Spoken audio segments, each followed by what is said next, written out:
Rasululloh sollallohu alayhi vasallamning xulqlari mu'minlar uchun ibrat namuna hisoblanadi. U zotning xulqlari nima bo'lgan?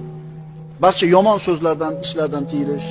odamlar bilan muomalada ovozini baland ko'tarmaslik, kechirimli bo'lish,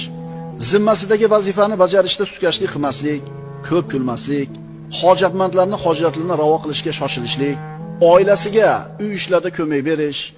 hayitlarda, to'ylarda eng yaxshi kiyimlarni kiyish, oz ovqat bilan kifoyalanishlik, ortiqcha maqtovga rozi bo'lmaslik, birovga aziyat berish mumkin bo'lgan so'zlarni hazillashib ham aytmaslik, do'stlarini birontasiga ham yomon ko'z bilan qaramaslik, shirin so'zli bo'lish, faqat rost gapni gapirish, insonlarga ham, hayvonlarga ham rahim shafqatli bo'lish, baxillik qilmaslik, tungi uyquda erta yotib, erta turish, jamoat namoziga kechikmaslik, g'azabi kelganda a'udhu billahi minash shaytonir rojim deyish, ko'p gapirishdan tiyilish, Qur'oni Karimni tushunib, tadabbur bilan qiroat qilish va o'zgalarni tilovatini ham tinglab yurish, doim xushbo'yliklar ishlatib yurish, doim misvok ishlatib yurish,